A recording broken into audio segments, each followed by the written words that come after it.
Halo, salam sehat, salam sejahtera buat seluruh pemirsa dimanapun kalian berada. Pada video kali ini saya akan mengkritisi pernyataan Panglima TNI terkait dengan perjuangan Papua itu adalah membangun negara di dalam negara. Sebenarnya ini kan pernyataan yang selalu diulang-ulang juga oleh tokoh-tokoh nasional Indonesia lainnya, yang sebenarnya ini juga harus dikritisi karena ini pernyataan yang sesat dan sangat provokatif, karena perjuangan Papua itu tidak pernah punya semangat itu mendirikan negara di dalam negara. Perjuangan bangsa Papua itu hanya mendorong agar negara yang namanya Indonesia itu mengakui kedaulatan bangsa Papua yang pernah ada itu pada 1 Desember 1961. Apa argumentatifnya? Argumentatifnya itu kan sebenarnya ketika sebuah negara koloni itu kemudian, yang pertama ya, kemudian negara koloni itu kemudian mengakui tentang daerah itu layak merdeka, maka daerah itu sudah layak menjadi sebuah negara. Dan di saat itu ketika Belanda mengakui tentang Papua itu sebuah bangsa yang merdeka sebagai negara, itu dengan sendirinya Papua sebenarnya itu juga sudah merdeka. Ini kan hanya soal syarat administratif yang mestinya itu didaftarkan oleh Belanda ke PBB. Yang kedua itu, misalnya kalau kita lihat juga yang kedua, Indonesia ini kan statusnya di saat itu sebenarnya itu status wali. Tapi sebenarnya Indonesia juga tidak pantas jadi status wali. Alasannya apa?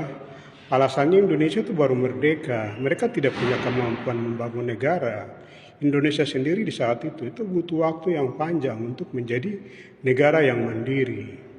Bagaimana dalam waktu yang seperti begitu kemudian itu mau menjadi status wali? Ini kan kedunguan di saat itu yang kemudian dipaksakan seakan-akan hanya dengan deal-deal politik Soekarno terhadap Amerika dan segala macam, hanya untuk memasukkan Papua supaya pengurasan sumber daya alam itu kemudian bisa terjadi. Walaupun kemudian saat itu Soekarno mengkhianati Amerika dan dia harus juga dilengsarkan oleh Soeharto. Tapi bahwa itu kejahatan di masa lalu yang mencerminkan hal-hal buruk yang sebenarnya itu tidak pantas dalam bernegara, apalagi kalau semangatnya itu adalah penghormatan kepada konstitusional kebangsaan. Nah, ini kan kejanggalan dan masalah yang pernah kemudian dilakukan. Tapi dari dua hal seperti itu sebenarnya intinya itu posisi Papua di saat itu sebenarnya itu sudah sebagai sebuah bangsa yang merdeka, dan yang kedua itu Indonesia itu hanya status wali.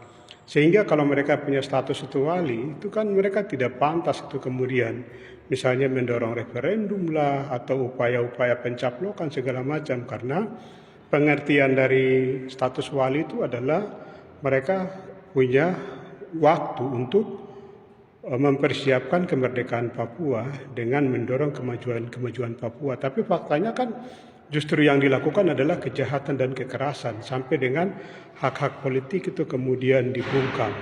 Ini sebenarnya kejahatan yang sangat serius yang pernah dilakukan. Jadi dari dua hal besar seperti begitu itu kan menegaskan bahwa Papua itu sebenarnya sudah merdeka di zaman itu. Jadi perjuangan Papua saat ini itu perjuangan yang menuntut tentang kemerdekaan di masa lalu yang dihilangkan atau dihapus oleh keberadaan negara Indonesia di tanah Papua. Sehingga status Indonesia di tanah Papua itu kan kemudian kalau dilihat dari rentetan masalah-masalah yang dilakukan oleh negara di tanah Papua itu sebenarnya kan bagian dari koloni baru yang dilakukan oleh Indonesia atas tanah Papua. Jadi perjuangan Papua sebenarnya itu kalau dilihat itu sebenarnya bukan perjuangan membangun negara di dalam negara, tapi perjuangan mengembalikan negara yang sudah dihapus atau dipaksakan untuk dihapus dan dihilangkan oleh negara Indonesia. Nah, ini kan kritikan objektif yang mestinya itu kita juga harus berani bicara, karena ini bahasa pandangan ilmiah, ini juga pandangan yang argumentatif yang mestinya harus diperdebatkan.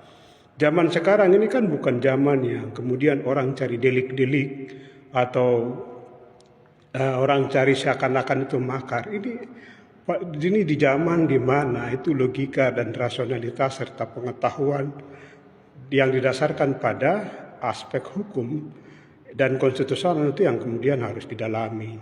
Nah, misalnya yang berikut lagi itu kan Konstitusi Indonesia kan juga bilang bahwa hak sebuah bangsa itu kan untuk merdeka.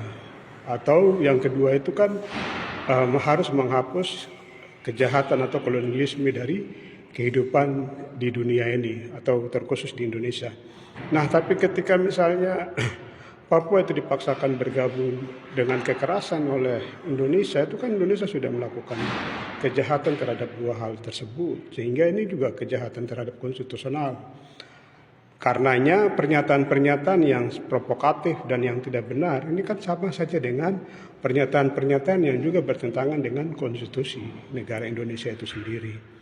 Tapi yang penting itu bahwa kemerdekaan itu hak segala bangsa, dan yang kedua itu adalah kolonialisme itu harus dihapuskan. Sehingga tindakan-tindakan kolonialisme Indonesia di tanah Papua itu juga mestinya harus dihapuskan.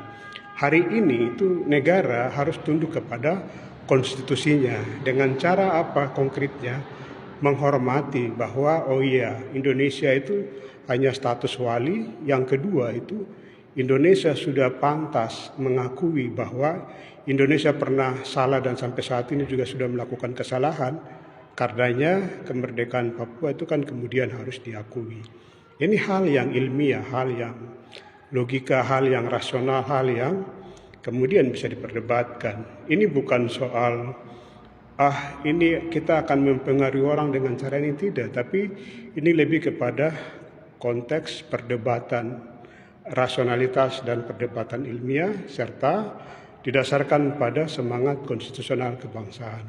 Demikian dari saya, Tuhan memberkati.